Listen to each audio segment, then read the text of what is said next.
இந்த பணமானது இன்ஃபேக்ட் அவங்க overall work பண்ணி என்ன சொல்றாங்கன்னா 125% லஞ்சமாக இவர்களுக்கு போகிறது.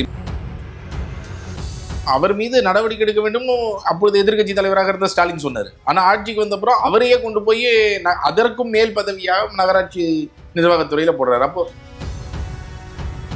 பல டெண்டர்கள் ஆன்லைன்லயே வராது, அவங்க லோக்கலாவே போட்டுக்கிறாங்க. அதுல யார் 2 பேரு அவங்க யாருக்கும் சொல்லக்கூட மாட்டாங்க.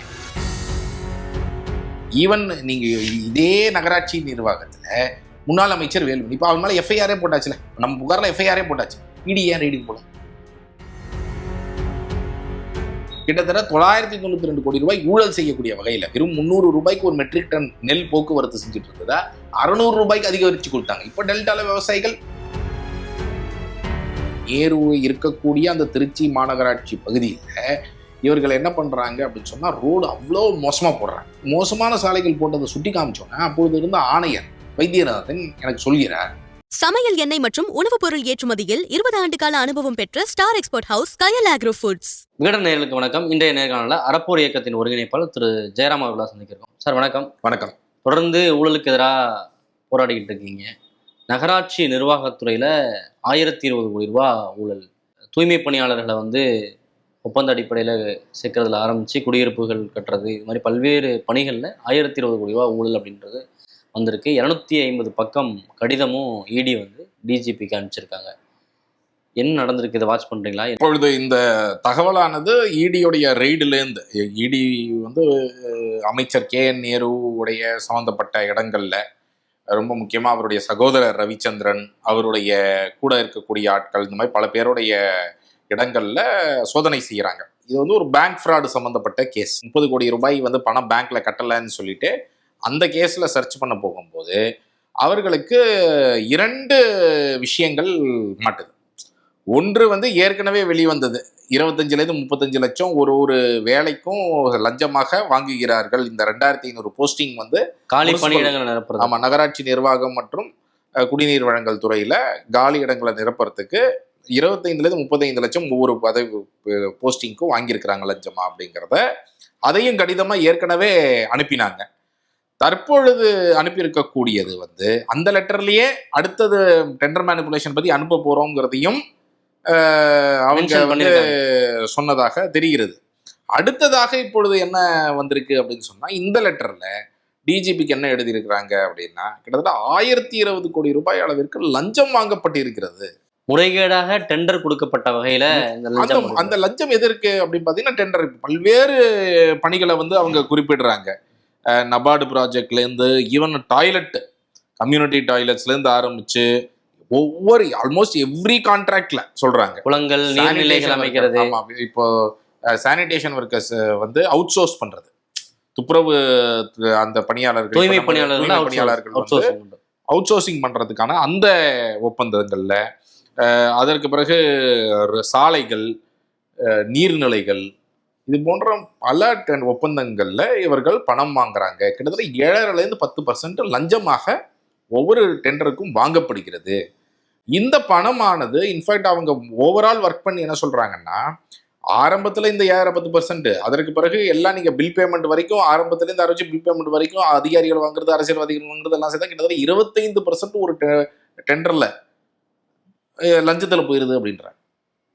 125% லஞ்சமாக இவர்களுக்கு போகிறது. இப்ப என்னன்னா, அவர்கள் லிங்க் பண்றது அமைச்சர் நேரு வரைக்கும், ஏன்னா நேருடைய அசோசியேட்ஸ் தான் இதை செஞ்சிருக்கிறாங்க, நேரு வரைக்கும் கொண்டு வராங்க.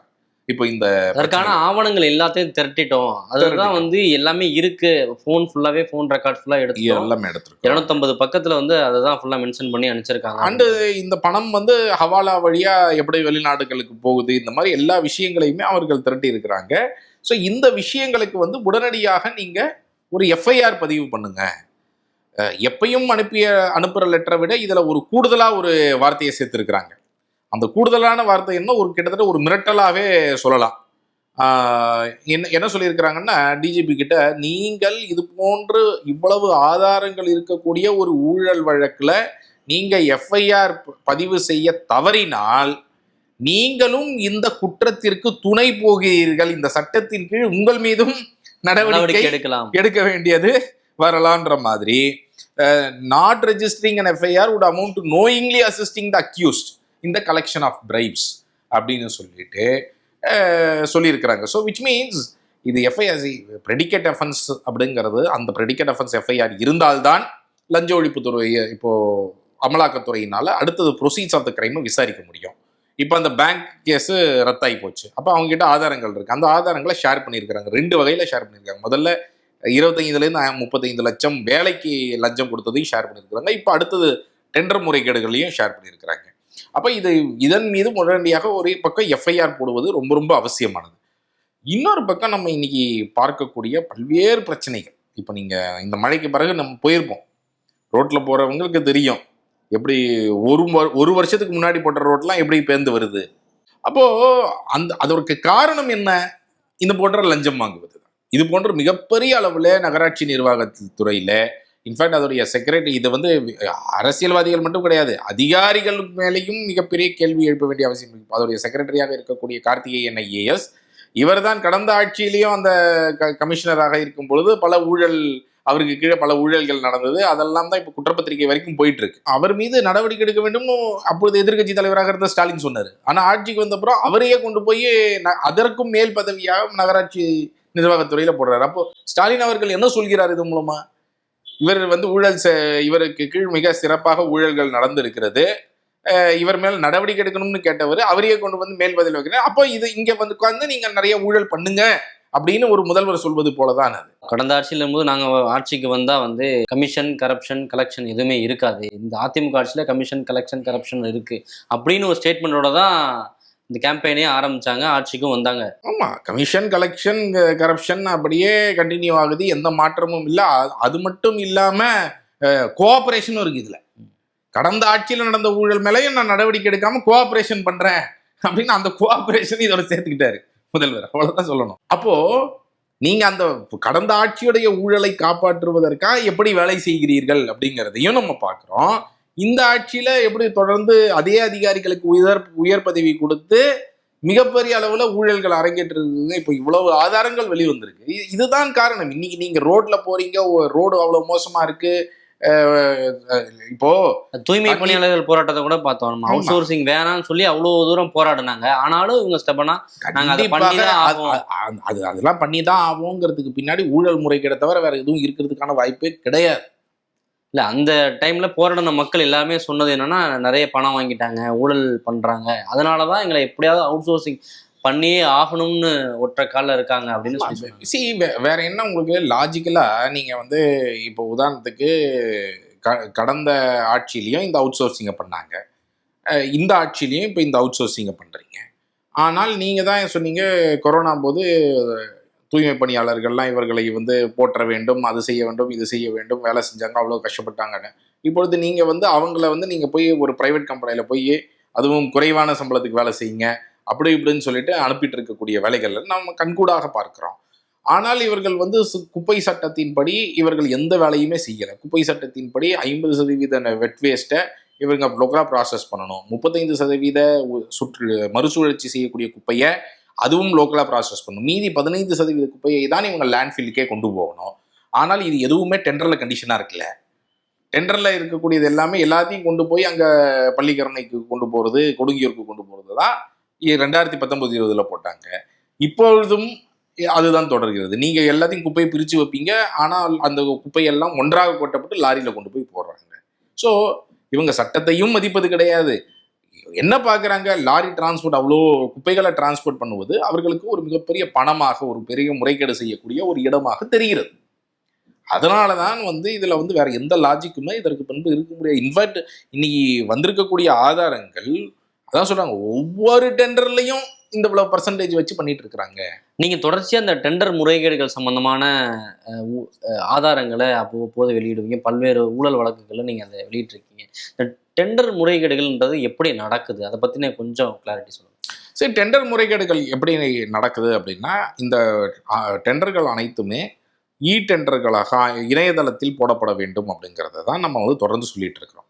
ஆனால் அரசு அது நாங்கள் செய்யறோம்னு சொன்னாங்க. ஆனால் அவர்கள் சட்டமாக அமெண்ட்மெண்ட்டை கொண்டு வரும் பொழுது 25 லட்சத்திற்கு மேல் இருக்கக்கூடிய டெண்டர்கள் எல்லாம் நாங்கள் டெண்டர்களாக ஒப்புக்கொள்கிறோம், போட வேண்டும். ஆனால் 25 லட்சத்திற்கு கீழே இருக்கக்கூடிய டெண்டர்கள் அப்படி போட தேவையில்லைன்னு ஒன்று கொண்டு வந்தாங்க. அதுவும் கன்ஸ்ட்ரக்ஷன் மாதிரி ப்ராஜெக்ட்ல 50 லட்சம்னு வச்சுட்டாங்க லிமிட்டை. இப்போ அதன் வழியாக என்ன பண்றாங்க அப்படின்னு சொன்னா, பல டெண்டர்கள் ஆன்லைன்லயே வராது, அவங்க லோக்கலாவே போட்டுக்கிறாங்க. அதுல வந்து யார் 2 பேரு அவங்க யாருக்கும் சொல்லக்கூட மாட்டாங்க. உங்களுக்கு பாக்ஸ் டெண்டர் அப்படியே சொன்னாலும் பாக்ஸ் டெண்டராக இருக்கும் பொழுது என்ன ஆகும் அப்படின்னா, இப்போ நீங்க ஒரு டெண்டரை எடுத்துட்டு வந்து கொடுக்குறீங்க, அவர் இன்னொருத்தர் ஒரு டெண்டர் எடுத்துட்டு வந்து கொடுக்குறாரு. அப்போ நீங்க என்ன பண்ண முடியும்னா ஒரு பேப்பரை கிழிச்சிட முடியும். இப்போ நீங்க வேணாம் அவரு தான் வேணும்னா ஒரு பேப்பரை கிழிச்சிட்டீங்கன்னா இவர் கொடுக்காததா ஆயிரும். அப்போ அவருக்கு திறன் இல்லைன்னு ரிஜெக்ட் பண்ண முடியும். இதுதான் பாக்ஸ் டெண்டர். இப்போ இந்த பாக்ஸ் டெண்டர் முறைகள் முற்றிலுமாக ஒழிக்கப்பட வேண்டும். முழுக்க இ டெண்டர்களாக தான் இருக்க வேண்டும் அப்படிங்கிறது நம்மளுடைய முதல் இது. ஸோ இரண்டாவது, இந்த அதை என்ன பண்றாங்க, அந்த மாதிரி இருக்க லிமிட்டட் டெண்டர்னு ஒரு முறை யூஸ் பண்றாங்க. லிமிட்டட் டெண்டருங்கிறது என்னன்னா, இவங்களே ஒரு 3 பேரை ஃபிக்ஸ் பண்ணுவாங்க. நீங்க 3 பேர் மட்டும் கிரைட்டீரியா ஃபிக்ஸ் பண்ணி கிடையாது. அந்த அதிகாரி 3 ஒப்பந்ததாரரை கூப்பிடுவார். நீங்க 3 பேர் கொட்டேஷன் கொடுங்க, உங்க கொட்டேஷன்ல யாருங்க, அவரு யாரு கான்ட்ராக்டர் கூப்பிடணுங்கிறது அவர் முடிவு பண்ணுவார். அது எதன் அடிப்படையில பண்ணுவாங்க? அது யாரு அதிகமாக லஞ்சம் கொடுப்பாங்களோ அது கிரைட்டீரியா. அதுல உங்களுக்கு பெரியது இல்ல. மேல இருக்கக்கூடிய அரசியல்வாதிகள் வந்து அமைச்சர்களோ இல்ல அவர்களுக்கு கீழே இருக்கக்கூடியவர்களோ கமிஷனரோ யார் வந்து சொல்ல போறாங்களோ இவங்களை கூப்பிடுங்கன்னா அவங்கள கூப்பிட போறாங்க. அதுக்குதான் லிமிடெட் டெண்டர்னே வச்சிருக்காங்க. லிமிடெட் டெண்டர் எதிர் வச்சிருக்காங்கன்னா லஞ்சம் பார்ப்பதற்காகவே வைத்திருக்கிறார்கள், பணம் பார்ப்பதற்காகவே வைத்திருக்கிறார்கள். இன்னைக்கு அது ஒரு வழிமுறையாக கார்பரேஷன்ல ரொம்ப அதிகமாக லிமிடெட் டெண்டர்கள் இப்பொழுது வந்து வர ஆரம்பித்திருக்கிறது. அந்த லிமிடெட் டெண்டர் கூட வந்து ஆன்லைன்ல இருக்குமா ஆஃப்லைன்ல இருக்கும்? லிமிடெட் டெண்டர் அது ஆன்லைன்லயே கூட இருக்கும், சம்டைம் ஆஃப்லைன்லயும் போடுவாங்க. பட் ஆன்லைன்லயே இருந்தாலும் அந்த 3 பேர் தான் போட முடியும். அது மற்றவர்களுக்கெல்லாம் தெரியாது. ஓகே, உங்களுக்கு ஓப்பன் கிடையாது, எல்லாரும் பங்கெடுக்க முடியாது. மூன்றாவது என்ன பண்றாங்கன்னா, ஒருவேளை ஓப்பன் டெண்டராக விடக்கூடிய விஷயத்துல பல இடங்கள்ல நீங்க இன்னைக்கு பாத்தீங்க அப்படின்னு சொன்னா, இந்த இஎம்டியை நேரில் கொண்டு வந்து கொடுங்க. இப்போ இன்ஃபேக்ட் சென்னை மாநகராட்சியில் அந்த மாதிரி விஷயங்கள் நிறைய மாற்றிருக்கிறோம். ஆனால் மற்ற மாநகராட்சி மற்ற இடங்கள்ல எல்லாம் ஒரு மிகப்பெரிய மாறுதல் கிடையாது. ஏதாவது ஒரு மிஷினரி சர்டிஃபிகேட், இப்போ இன்ஃபேக்ட் ஸ்டேட் ஹைவேஸ்ல இன்னி வரைக்கும் அந்த வேலையை பண்றாங்க. மிஷினரி சர்டிஃபிகேட்டை கொண்டு வந்து அவர் வந்து இன்ஜினியரே கொடுப்பாரு. மிஷினரி சர்டிஃபிகேட் வந்து ஸோ அந்த இன்ஜினியர்கிட்டேருந்து நீங்க போய் வாங்கணும்னா, இப்போ இந்த டெண்டர் உனக்கு கிடையாதுப்பா, மேலே இருக்கிறவர் அவர் கொடுக்க சொல்லிட்டாரு, உனக்கு மிஷினரி சர்டிஃபிகேட் கிடையாதுன்னு சொல்லுவோம். அப்போ அந்த மிஷினரி சர்டிஃபிகேட் இருந்தால் தான் நீங்க ஆன்லைன்ல அப்லோட் பண்ண முடியும், இ டெண்டர்ல பங்கெடுக்க முடியும். ஸோ ஸ்டேட் ஹைவேஸ்லாம் இந்த மாதிரி வழிமுறை பயன்படுத்தி ரெஸ்ட்ரிக்ட் பண்றது. இன்னைக்கு நீங்க வந்து நகராட்சி நிர்வாகத்துல எல்லாம் பல ஒப்பந்தங்கள் பார்த்தீங்கன்னா 2 பேர் போட்டி போடுவாங்க. காரணமே பார்த்தீங்க அப்படின்னா 2 பேர் போட்டி போடுறாங்கன்னா ஒருத்தர் உண்மையான இன்னொருத்தர் டம்மி, அவங்களே ஃபிக்ஸ் பண்ணி இவங்க 2 பேர் தான் போட்டி போடணும் அப்படிங்கிற வழிமுறையை கொண்டு. ஸோ இதெல்லாம் மாற வேண்டும் என்றால் போட்டியை முதல்ல அலோவ் பண்ணணும். போட்டியை நீங்க வந்து ஓப்பனா நீங்க வந்து இ டெண்டர்களை அலோவ் பண்ணணும். அப்போ கிரைட்டீரியா என்ன வைக்கணும், நீங்கள் வந்து ஏதோ இப்போ நீங்கள் ஸ்டேஷனரி வாங்குறீங்க, ஒரு 1 லட்சத்துக்கு கம்மியாக வாங்குறீங்க, 1 லட்சம் 2 லட்சத்துக்கு கம்மியாக வாங்குறீங்கன்னா அது வேணா நீங்கள் கொட்டேஷன் பேசிஸில் பண்ணிக்கலாம். ஆனால் 1 லட்சம் 2 லட்சத்துக்கு மேலே இருக்கக்கூடிய அனைத்து வேலைகளும் எந்த துறையாக இருந்தாலும் அவர்கள் இ டெண்டர் வழியாகத்தான் செய்ய வேண்டும். இப்போ எந்த பிசிக்கல் பாயிண்ட் ஆஃப் கான்டாக்டும் இருக்கக்கூடாது. இந்த மாதிரி சர்டிஃபிகேட் வாங்குறது, சர்டிஃபிகேட் கேட்கறதுலாம் எதுவுமே இருக்கக்கூடாது. எல்லாமே ஆன்லைனில் இருக்கும்போது தான் என்ன ஆகும்னா, 4 பேர் ஃபிக்ஸிங் பண்ணுறவங்க வந்தாலும் ஒருத்தர் நேர்மையாக போட்டி போட்டாருன்னா அவர் குறைவாக சொல்லிடுவார். அப்போ அந்த நேரத்தில் இந்த மாதிரி செய்ய முடியாது. இது மாநகராட்சியில் கண்கூடாக பார்த்துருக்கிறோம். இது செயல்படுத்தினது மாநகராட்சியில் இன்னும் கூட ஜோனல் டெண்டர்ஸ் எல்லாம் சிலது நாங்கள் செயல்படுத்தினது இன்று வரை செயல்பட்டு கொண்டு இருக்கிறது. அதுலலாம் காம்படிஷன் வந்து 8 பேர் 10 பேர் போட்டி போட்டு முன்னாடி 20% கூட போட்டுருந்தாலும் இனி -20% போட்டு இருக்கக்கூடிய நிலைகள்லாம் கொண்டு வரப்பட்டிருக்கிறது. ஆனால் இதை பரவலாக செய்வதற்கு தயாராக இல்லை. இந்த தரமற்ற பணிகளுக்கு பின்னால ஊழலும் லஞ்சமும் மட்டும்தான் இருக்கு. மிக ஊழல் லஞ்சத்தை தாண்டி வேற எதுவுமே கிடையாது. கொள்கையே கொள்ளையடிப்பது என்று இருந்தால் அப்போ வேற என்ன பண்ண முடியும்? ஆனா KN நேரு அவர்கள் இது வந்து அரசியல் சதி, இது வந்து பாஜக எங்களை வந்து தேர்தலுக்காக இப்படியான குற்றச்சாட்டுகள்லாம் ஈடியை பயன்படுத்தி முன்வைக்கிறாங்க அப்படின்ற மாதிரியான ஒரு ஸ்டேட்மெண்ட் கொடுத்துருக்காரு. அதை நம்ம எப்படி எடுத்துக்க முடியும்? இடி வந்து இஸ் அ பொலிட்டிக்கல் இன்ஸ்ட்ருமெண்ட். அது நம்ம ரொம்ப தெளிவாக இருப்போம். இடிங்கிறது இன்னைக்கு அமலாக்கத்துறை என்பது ஒரு அரசியல் கருவி மட்டுமே, அரசியல் கருவியாக மட்டும்தான் அது பயன்படுத்தப்படுகிறது என்பது உண்மைதான். அதில் நான் வந்து ஆனால் இந்த குற்றச்சாட்டில் உண்மை இல்லை என்று சொல்ல முடியாது. அவங்க எப்படி அரசியல் கருவியா பயன்படுத்துறாங்க, அது எதிர்கட்சி மேல மட்டும் பயன்படுத்துறாங்க. இப்போ ஈவன் நீங்க இதே நகராட்சி நிர்வாகத்துல முன்னாள் அமைச்சர் வேலுமணி, இப்போ அவன் மேல எஃப்ஐஆரே போட்டாச்சுல, நம்ம புகார்ல எஃப்ஐஆரே போட்டாச்சு. இடி ஏன் ரைடுக்கு போல? எஃப்ஐஆரே இருக்கு, ப்ரெடிகேட் அஃபென்ஸே இருக்கக்கூடிய இடத்துல ஏன் ரெய்டுக்கு போல? இவங்க ரைடு போய் எஃப்ஐஆர் போடுங்கன்னு தானே சொல்றாங்க. இவங்க ஆல்ரெடி அவங்க எஃப்ஐஆர் போட்டாச்சு, லஞ்ச ஒழிப்புத்துறை எஃப்ஐஆரே போட்டாச்சு. அடுத்தது அப்ப ப்ரொசீஜர் ஆஃப் கிரைம் இடி விசாரிக்கணும்ல, இடி குற்றப்பத்திரிகை தாக்கல் செய்யணும்ல அந்த வழக்குல. அப்ப அவங்க போய் சர்ச்சுக்கு போயிட்டு அதெல்லாம் கண்டுபிடிப்பாங்கல்ல. ஒவ்வொரு எஃப்ஐஆர் போட்டா வேற ஏதாவது எஃப்ஐஆர் போட்டா நீங்க இதே டிஎம்கே மேல போட்டா உடனே ஓடுறீங்கல்ல இடி. இதே ஏடிஎம்கே மேல போட்ட வழக்குகள்ல ஓட மாட்டீங்க? இங்க டிஎம்கேவே ஏடிஎம்கே மேல நடவடிக்கை எடுக்கலன்ற ஒரு குற்றச்சாட்டு இருக்கு. டிஎம்கேவே ஏடிஎம்கே மேல நடவடிக்கை எடுக்கல. சோ பாயிண்ட் என்ன, அந்த இடியும் அரசியல் கருவியாக தான் பயன்படுத்தப்படுகிறது. இங்க இருக்கக்கூடிய லஞ்ச ஒழிப்புத்துறையும் அரசியல் கருவியாக தான் பயன்படுத்தப்படுகிறது. அப்போ இதுல என்ன பார்க்கணும்னா, ஊழல்ல இவர்கள் எல்லாம் அடிப்படையில ஒரு நல்ல அண்டர்ஸ்டாண்டிங் இருக்கிறது, கூட்டணி இருக்கு. அதெல்லாம் இப்ப நாங்க ரேஷன் போக்குவரத்து ஊழல் நாங்க வெளியிட்டதுல பாஜக அரசும் திமுக அரசும் சேர்ந்துதான் அந்த ஊழலை செஞ்சிருக்கிறாங்க. இடியோடைய ஃபுட் கார்பரேஷன் ஆஃப் இந்தியாவுடைய இடியும் இருக்கிறாங்க டெண்டர் கமிட்டியில, நம்மளோட ஃபுட் செக்ரட்டரியும் இருக்கிறாங்க. 2 பேரும் சேர்ந்து தான் கிறிஸ்டி நிறுவனத்துக்கு இன்னைக்கு முருகர் பேரால இன்னைக்கு என்னெல்லாம் சண்டை போடுறாங்கன்னு நீங்க நானும் பாக்குறோம்.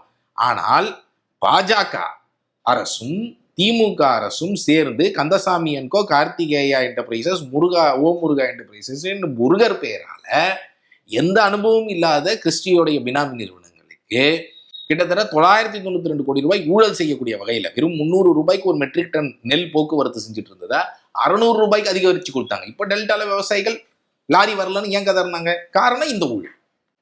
அப்போ விவசாயிகளுடைய பிரச்சனை என்னன்னா, லாரி ஏன் வராது? இவங்களுக்கு அனுபவமே கிடையாது. நீங்க அங்கங்க இருக்கக்கூடிய லாரி ஓனர்கள் 300 ரூபாய்க்கு ஓட்டிட்டு இருந்தாங்க, அவங்க எல்லாரையும் வெளியே தள்ளிட்டு நீங்க அனுபவம் இல்லாத ஒருத்தருக்கு மாநிலம் முழுக்க 38 மண்டலங்கள்லையும் கொடுத்துருக்கிறீங்க பாஜகவும் திமுகவும் சேர்ந்து. அப்படின்னா இதை விட வேற என்ன? இன்னைக்கு இவங்க வேஷம் போடுவாங்க, எங்களுக்கு முருகர் அது இதெல்லாம் பாஜக வேஷம் போடுவாங்க. ஆனா ஊழல்ல ஊறி இருக்கிறாங்க. அதுவும் அந்த முருகர் பேராலேயே ஊழல் பண்ணியிருக்கிறாங்க. இப்ப இப்படியான சூழல்ல இந்த குற்றச்சாட்டு மேல நடவடிக்கை இருக்குமா, இல்ல இதை எப்படி நம்ம புரிஞ்சுக்கிறது? டைரக்ஷன் ஃபார் எஃப்ஐஆர் உதாரணத்துக்கு மணல் வழக்குல ஆல்ரெடி இடி கேட்டிருக்கிறாங்க. இடி அதுலயே ஒரு சர்ச்சை இருக்கு. இடி அந்த செய்ய முடியுமா செய்ய முடியாதா? இடி டைரக்ஷன் போக முடியுமா? ஒரு இன்ஸ்டிடியூஷன் இன்னொரு இன்ஸ்டிடியூஷனை எஃப்ஐஆர் பதிவு செய்ய வைக்க கேட்க முடியுமா இல்லையா என்பது அது அது தெளிவு கிடையாது. அதிகாரம் இருக்கா இல்லையான்றது. ஏன்னா ஆல்ரெடி இன்ஃபர்மேஷனை ஷேர் பண்ணலாம். இன்ஃபர்மேஷனை இப்போ நீங்க ஒரு ஆர்கனைசேஷனா இப்போ இடி ரெய்டுக்கு போறாங்க, ஒன்று கண்டுபிடிக்கிறாங்கன்னா அவர்கள் மற்ற அனைவருக்கும் அதை ஷேர் பண்ணணும். அது சம்பந்தப்பட்டது. இப்போ இன்கம் டேக்ஸ் வயலேஷன் வச்சுக்கோங்களேன், இன்கம் டேக்ஸ் வயலேஷன் சம்பந்தப்பட்டதை இடி இன்கம் டேக்ஸ் அனுப்பலாம். இப்போ இன்கம் டேக்ஸ் ஒன்று கண்டுபிடிச்சா, ஏற்கனவே குட்கா வழக்கில் பார்த்துருவோம், இன்கம் டேக்ஸ் கண்டுபிடிச்சதை இங்க அமிச்சாங்க. இன்ஃபேக்ட் இன்கம் டேக்ஸ் கண்டுபிடிச்சது அனுப்புறதுலேருந்து தான் ஆரம்பிச்சது தான் குட்கா வழக்கு, இன்னைக்கு குற்றப்பத்திரிகை வரைக்கும் போயிருக்கக்கூடிய வழக்கு. ஸோ இந்த மாதிரி ஷேரிங் ஆஃப் இன்ஃபர்மேஷன் முக்கியம். ஸோ அந்த ஷேரிங் பண்ணக்கூடியதை வைத்து, ஆனால் இங்கே இவர்கள் தயாராக இல்லை. இவங்க ஆட்சியில் இருக்கிற வரைக்கும் இவங்க எஃப்ஐஆர் பதிவு பண்ண மாட்டாங்க. எனவே இவங்க ஏன்னா எஃப்ஐஆர் பதிவு செய்தால் இப்போ யார் மேலே அவங்களுடைய ஓன் அமைச்சர். சரி, இதில் கைது நடவடிக்கை போவதற்கான வாய்ப்பு கிடையாது. என்னை பொறுத்த வரைக்கும் நான் ஒரு பிளெயின் ரீடிங் இப்போ நம்ம லீகலாக பார்த்தோம்னா எஃப்ஐஆர் ஃபஸ்ட்டு வேணும். இப்போ இதில் எஃப்ஐஆரே கிடையாது. எஃப்ஐஆர் டிஎம்கே போட மாட்டாங்க, அவங்க நல்லா தெரியும் இந்த விஷயத்தில். ஸோ என்னதான் இடி அழுத்தம் கொடுத்தாலும் எஃப்ஐஆர் போட மாட்டாங்க. இது இவர்கள் போட்டு இவங்களுடைய அமைச்சரே உள்ளே போகிறதுக்கு இவங்க எப்படி இருந்தாலும் இவங்க பண்ண மாட்டாங்க. ஸோ அது ஏதாவது ஒரு கோர்ட்டு டைரக்ஷன் வந்தால் தான் எஃப்ஐஆருங்கிறது வருவதற்கான வாய்ப்பு இருக்கும். ஸோ அதெல்லாம் வருமானு நமக்கு தெரியாது. ஆனால் நம்ம பப்ளிக்ல நம்ம இது புரிந்து கொள்ளலாம், இது போன்ற ஊழல்கள் எந்த மாதிரி நடக்குது, இந்த மாதிரி ஊழல்கள்னால இப்படியெல்லாம் செய்கிறாங்க அப்படின்னு சொல்லிட்டு அதற்கான தொடர்ந்து முயற்சிகளும் எடுக்கப்பட வேண்டும். இவர்களை போன்ற அதுதான் சொல்றேன், கொள்ளை அடிப்பது மட்டுமே கொள்கையாக இன்று இந்த மாதிரி பல பேர் இருக்கிறதுனால தான் மக்களுடைய நிலை இன்னைக்கு தமிழ்நாடு நகர்ப்புற மேம்பாட்டு வாரியத்தில் பில்டிங்ல மக்களுடைய நிலை ஏன் இவ்வளவு மோசமா இருக்கு? நீங்க பாக்குறீங்க, இந்த மழைக்கு எப்படி ரூஃப்ல இருந்து லீக் ஆகுது, எந்த அளவிற்கு தண்ணீர் ஒழுகுது, எப்படி மக்கள் மிக மோசமான சூழ்நிலையில அவர்களுடைய வாழ்க்கை இருக்குன்னு. ஒரு மூட்டை சிமெண்ட்டுக்கு 5 மூட்டை மணல், 15 மூட்டை மணலை நீங்க அந்த ஏழ்மையில வாழக்கூடிய மக்களுக்கு கட்டக்கூடிய வீட்டுல இவ்வளவு பெரிய ஊழலை செய்யறீங்க அப்படின்னா எந்த ஒரு இதுவும் இல்லாம, அப்ப இந்த மாதிரி ஊழல் செய்யக்கூடிய ஆட்சிகள் என்ன பண்ணும்? அப்ப அந்த மக்கள் மீது எந்த அக்கறையுமே இல்லை. எந்த ஆட்சி வந்தாலும் இந்த டெண்டர் முறைகேடுகள்ன்றது தொடர்ந்துகிட்டு தான் இருக்கு ஏதோ ஒரு வகையில. இப்ப இதை குறைக்கிறதுக்கோ இல்ல தடுக்கிறதுக்கோ என்ன மாதிரியான செயல் திட்டங்கள்லாம் வைக்கணும் அப்படின்னு நீங்க நினைக்கிறீங்க? நான் ஏற்கனவே சொன்னேன், இது முழுமையான டெண்டர்களாக மாற்றப்பட வேண்டியது ரொம்ப ரொம்ப முக்கியமானது. இரண்டாவது, இந்த வெளிப்படைத்தன்மை ரொம்ப ரொம்ப முக்கியமானது. யாருக்கு இவர்கள் ஒப்பந்தம் கொடுத்தார்கள், என்ன வேலை நடக்கிறது, இன்னைக்கு நீங்க ரோட்ல ஒரு வேலை நடக்குதுன்னா மக்களுக்கு முதல்ல தெரியணும். ரோடு போட போறாங்க, அது என்ன ஸ்பெசிஃபிகேஷன்ல போடுறாங்க, மக்கள் வந்து மானிட்டர் பண்ண முடியணும் தரத்தை.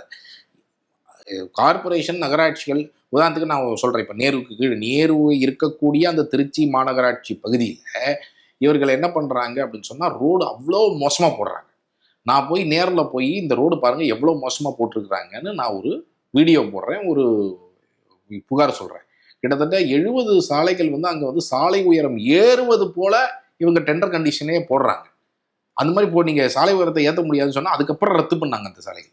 அப்போ அதற்கு பிறகு இந்த மோசமான சாலைகள் போட்டதை சுட்டி காமிச்சோன்னா, அப்பொழுது இருந்த ஆணையர் வைத்தியநாதன் எனக்கு சொல்கிறார், நாங்கள் அண்ணா பல்கலைக்கழகத்திலிருந்து தன்னிச்சையாக தரத்தை சோதிப்பதற்காக நாங்கள் ஏற்பாடு செய்திருக்கிறோம், அது செய்ய போகிறோம், அது செய்தால்தான் நாங்கள் இண்டிபெண்ட்டான செக்கிங் இருக்கோம், யாரும் ஏமாற்ற முடியாது என்று சொல்கிறார். அதற்கு பிறகு நான் ஒரு 6 மாதம் 1 வருஷம் கழிச்சு நான் ஒரு RTI போட்டு கேட்குறேன், யார் வந்து நியமிக்கப்பட்டார்கள் இந்த மாதிரி தன்னிச்சையான விசாரணைக்கு? அண்ணா பல்கலைக்கழகத்திலிருந்து யாராவது நியமிக்கப்பட்டாங்க, வேறு யாராவது இருக்காங்களா? யாரும் செய்யப்படவில்லை அப்படின்னு பதில் வருது 1 வருஷம் கழிச்சு. யாருமே ஆய்வு செய்யல. அப்போ இவர்களுக்கு வந்து தரத்தை உறுதி செய்யணும் அப்படின்னு நினைச்சாங்கன்னா உறுதி செய்ய முடியும். ஆனால் அது ஏன் உறுதி செய்யறதுல கொள்ளையடிப்பதற்காக. ஸோ இந்த மாதிரி நம்ம வந்து சிஸ்டம் ரீதியாக வெளிப்படைத்தன்மையை அதிகரிப்பது, டெண்டர்களை வந்து முழுமையாக்குவது, அதற்கு அதே போல தரத்தை வந்து உறுதி செய்வது போல இண்டிபெண்டான குவாலிட்டி செக்கிங் மெக்கானிசங்களை உருவாக்குவது, இதெல்லாம் மிக மிக முக்கியமானது. அதை எல்லாம் தாண்டி நான் ஆட்சிக்கு வந்தால் நானே தலையிட்டு நடவடிக்கை எடுக்க வைப்பேன் என்று சொன்ன முதல்வர் இன்று காணவில்லை. அந்த முதல்வர் அந்த சொன்ன சொற்களுக்கு என்ன அர்த்தம் அப்படிங்கிறத விளக்கணும். லோகாயுக்தா நாங்கள் தன்னிச்சையான விசாரணை அமைப்பாக மாற்றுவோம் என்றார், இதுவரைக்கும் மாற்றப்படவில்லை. சேவை பெறும் உரிமை சட்டம் கொண்டு வருவோம் என்று சொன்னார், இதுவரை கொண்டு வரப்படவில்லை. நாங்கள் மாதிரி பில்லெல்லாம் தயாரித்து கொடுத்துருக்கிறோம், ஆனால் கொண்டு வரப்படவில்லை. லஞ்ச ஒழிப்புத்துறை தன்னிச்சையாக செயல்பட விடுவதில்லை. இன்னைக்கு வந்து அவர்களுக்கு மேல் மிகப்பெரிய அழுத்தம் இருக்கிறது. அப்போது இது போன்ற விஷயங்கள் எல்லாம் மாறினால்தான். ஸோ அந்த பொலிட்டிக்கல் வில் மேலேந்து வரணும். பட் அந்த பொலிட்டிக்கல் வில் செயல்படுத்த வேண்டியவங்களே ஊழல் செய்தால் மக்கள் கேள்விகள் மூலமாக, மக்கள் இதை தொடர்ந்து பேசுவதன் மூலமாக அப்படித்தான் நம்ம வந்து ஊழல்களை எதிர்கொள்ள முடியும். ஓகே சார், நிறைய தகவலை பகிர்ந்துட்டீங்க. நன்றி சார். நன்றி. 20 ஆண்டுகளாக உலக நாடுகளுக்கு உயர்தர சமையல் எண்ணெய் மற்றும் உணவுப் பொருட்கள் ஏற்றுமதியில் இந்திய அரசின் ஸ்டார் எக்ஸ்போர்ட் ஹவுஸ் அங்கீகாரம் பெற்ற கயல் ஆக்ரோ ஃபுட்ஸ்.